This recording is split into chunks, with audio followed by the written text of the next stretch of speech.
गोवा ल्हान सुपुर्लें पूण कितलें तूं सुंदर तुका नेटोयला Goa.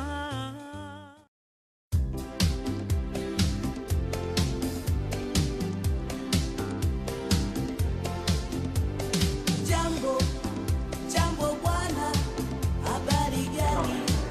Nzuri sana, wageni wakaribishwa Kenya yetu. Good evening, everybody.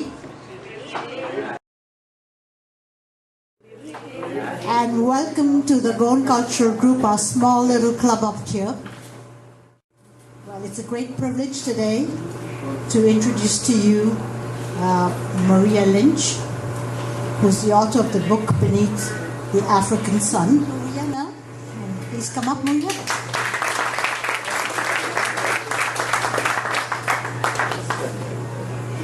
Thank you, Joyce, for the introduction. I do want to start off by acknowledging Tim DeMello. He invited me to come and speak to your group at this meeting to talk about my book, Beneath the African Sun. Talk about the cover of the book, and then we will peek inside the novel and see what is inside there. So she sent me a couple of illustrations, and I didn't quite like them, so I decided to send her 2 photographs from a recent trip we did in Kenya.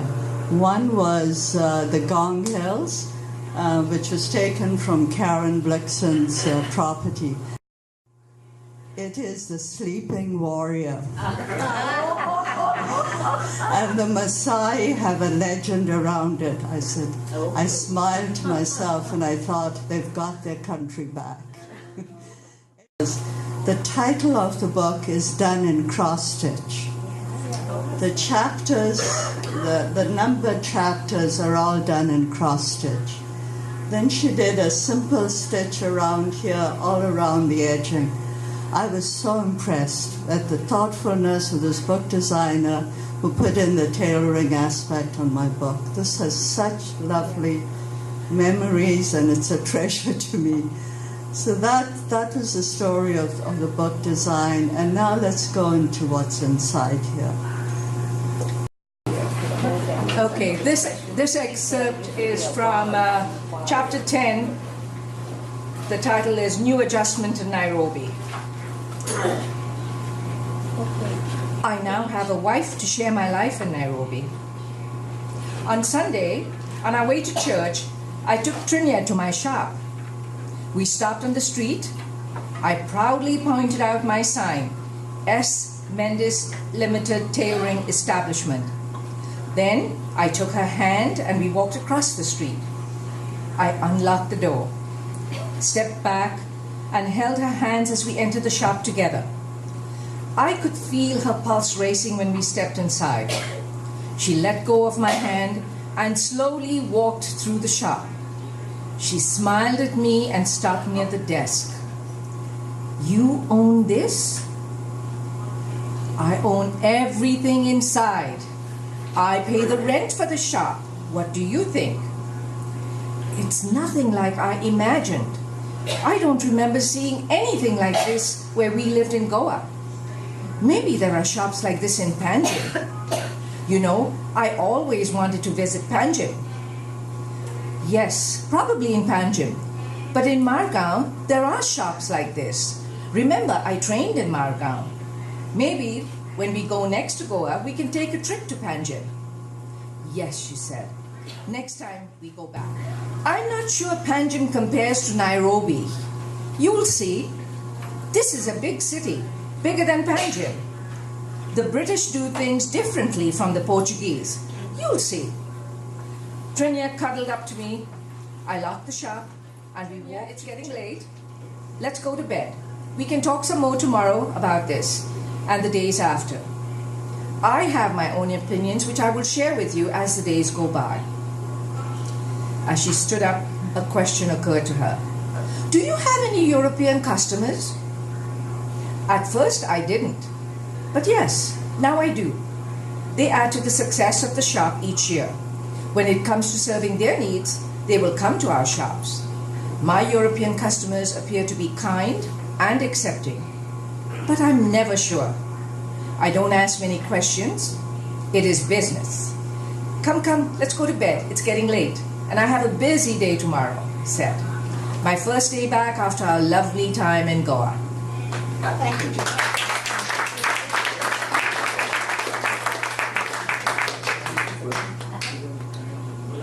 Thank you, Juliet. That was very good.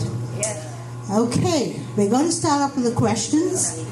And I'm going to read a question from Tim. Okay, this question. Sabi seemed to be a very gentle person who seemed to recognize the injustices of Kenyan society almost immediately. The separation of whites from Asians and Africans, and the injustices perpetrated on the Africans by the British.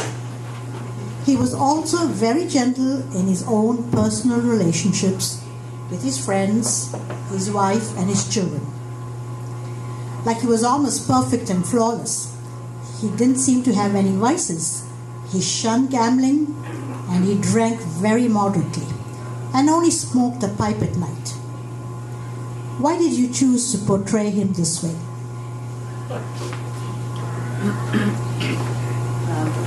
That's a very good question. And what I did through all of my readings, I'm an avid reader, so I thought, and I read different stories, and I wanted to create a gentle person, someone that you don't always read about.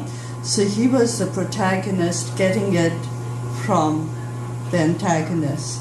And so I portrayed him in that manner. He was a combination of different people that I remembered and friends of my father, etc.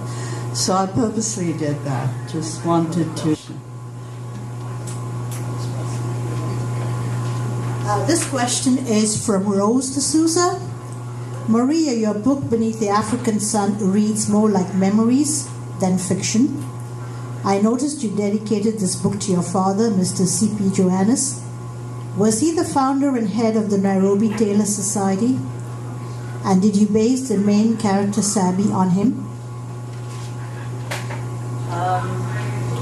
No, I cannot remember if he was the founder, because remember, I was the youngest child, and I know he was involved with the Tailor Society in Nairobi, so I cannot remember that aspect. So what was the other part? Did you base Sabi on your father? Well, not totally. What I did when I was doing my research, I interviewed family members, I interviewed some of the children of his friends, and we talked about it, and I have a whole bunch of notes. So when I was developing this character, Sabi, I would refer to my notes, and the amazing thing was when I would question about a certain historical event in Kenya to these people, or a particular social event among the Goans, I'd ask the very same question, and each of these people would have a different memory. So when I had my research notes and I had this character figured out, I reached out to the different notes and said, okay, this sounds like the Sabi I'm creating. And so I would take that bit of research and frame it, embellish it into the novel. And even though the novel is based on experiences and from research done, I wanted to bring out the social justice issues, and that's the way I was able to portray it through this person who, as Tim said, was this gentle soul. I wanted him questioning everyone, but really strapped because he could not fight the colonial government. The Goan tailors in Kenya were very skilled, a lot of people. They excelled in their skills and were sought after by some of the best outfitters People from Kenya remember Ahmed Brothers, and who outfitted film stars. Jomo Kenyatta, the first president of Kenya, had his suit stitched by a Goan tailor in Nairobi. So did Julius Nyerere, president of Tanzania. When any Goan wanted a suit made, they invariably used a Goan tailor. In spite of all this, the Goan tailor was considered to be in the low strata of Goan society. Even an unskilled, lowly paid clerk in the railways of government service enjoyed a better status. Why do you think this happened? Was it the lack of the English language? Lack of the English language could not be the real reason, because a lot of Indians became very successful with practically no knowledge of English. That is a very difficult question to answer. Why were the tailors considered the low strata? When I met my... Sorry? Put it out to the... Well, I'll just give you a bit of my experience. When I went to England, the first thing I would say, because this was a hang-up all of us tailors' children had. You're a tailor's daughter or you're a tailor's son. We don't want to have anything to do with you. And that was, you all know that was very obvious. So that when I went to England with this hang-up on me, I had two hang-ups. I lost my mother when I was 8 years old, and then the tailor's situation. So when I would go, and when you are in a strange country, people want to know where you're from, what's your background, and all that kind of thing. I was 18 years old, and I knew no going around. I felt so free. And I said, well, this is my background, and my father was a tailor. Oh, really? My goodness. And I said, oh, you don't think that's bad? No, what are you talking about? And did he have his own? I said, yes, he ran his own business. My God, look at Savile Row here in London. They were talking about the famous tailors. And yes, you're right, Ahmed Brothers.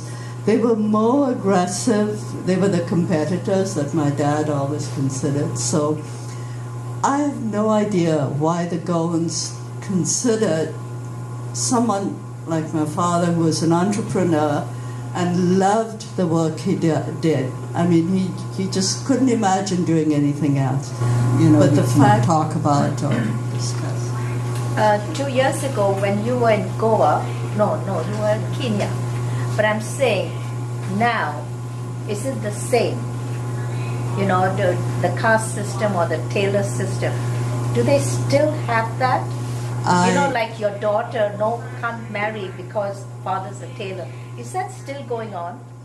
I'm not sure that by the time, I would say, for instance, I had brothers and sisters that were born in 1932, right up to when I was born in 1948. So we were a family of 8 kids. So the older brothers and sisters were definitely bullied. They were beaten. They were told, you do not belong here in this school. And in our home, we discussed that. We talked about that. So that was difficult. So I don't know, as a young kid, listening to this conversation, I was very careful how I moved around with people. I remember going back to Kenya for a short while. And another dear friend of mine, who shall name nameless, was still in Kenya, a Goan friend. And she said, oh, you've got to come out, we'll take you to this club. It's a club, I can't even remember the name, in Nairobi. And she said, it'll be a blind date, there'll be a young fellow there, he's a Goan guy. And I said, oh, okay.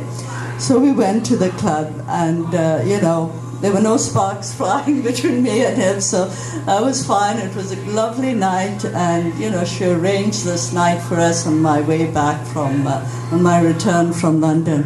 When I got home, my elder brother, was sitting there, and I don't know how he knew who this fellow was. And he said, that's not going to go anywhere. He's a Brahmin. I looked at my brother and I said, now this would have been 69, after I graduated. I went back because my dad was not well at all. I looked at him and I said, don't worry, there weren't any spots. Since we have been talking about the Santa Cruz Club, I think maybe it'll be a good time to introduce Tim's third question here. Tim says the Goan Tailors in East Africa, right from the earliest emigration to Zanzibar and then into Tanganyika, Kenya and then Uganda, seem to be very socially conscious. This is well documented in books on East Africa.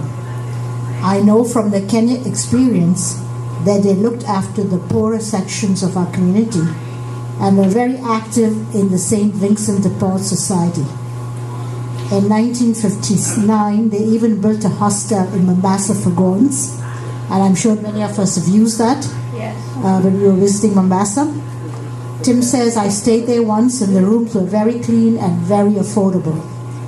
Why and how did the Goan Tailors have this sense of social consciousness which seemed to be missing from most other sections of our community?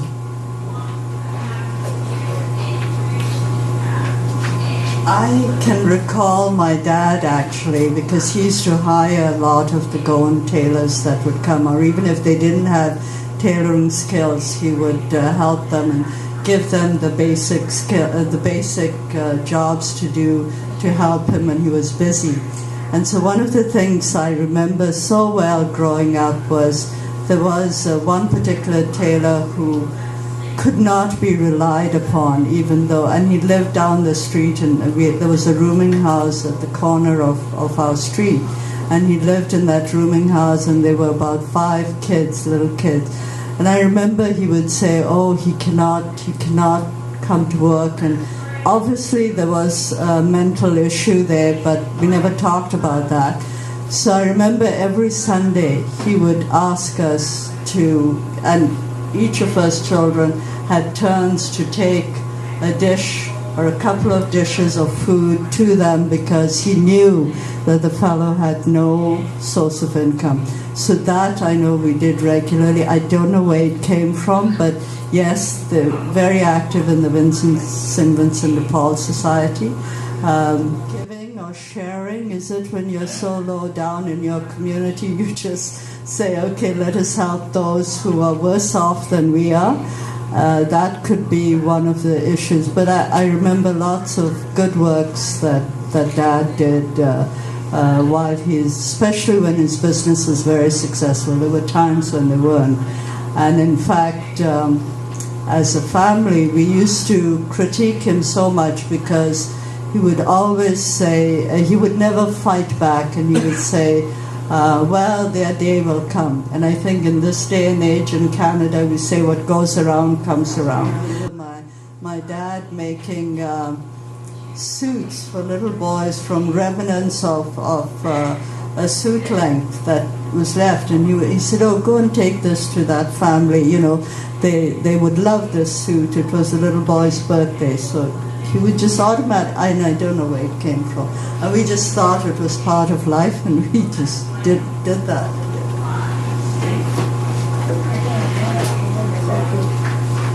I have another question from Rose. All right. Rose says, I have purchased books in similar storylines and struggle often unable to complete them. But with this book, both the subject matter and your writing style was so engaging, I completed it in less than a week. Sometimes reading late into the night as I could not put it down. I'm looking forward to your next book. Have you picked a subject? And will it follow Sabi's children?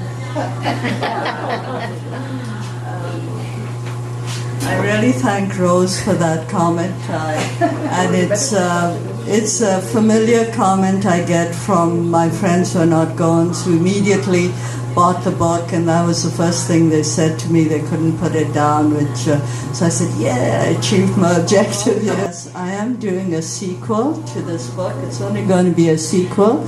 It'll be set in Canada. I'm going to make it a truly Canadian novel.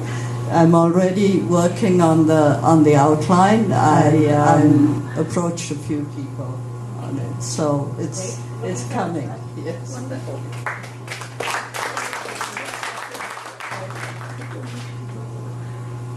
Well, see there are no more questions. Well, thank you, Maria, for sharing with us the story of Sabi. Those of us who lived in Kenya can identify with Sabi as he struggled with the realities of segregation and, more painfully, the closed mentality of the Goan community. Sabi's struggles have also been our own struggles, as we have made those difficult decisions to emigrate to Canada and adapt to Canadian society. But hopefully those experiences have made us better and more resilient as a people. Thank you. Tim, for inviting me, and thank you for the Goan Cultural Group for having me here at your meeting. Thank you.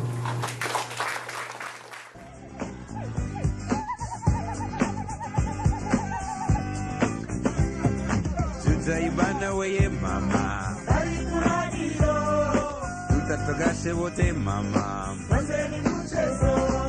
mwango yako mzuri mama, macho yako vizuri mama.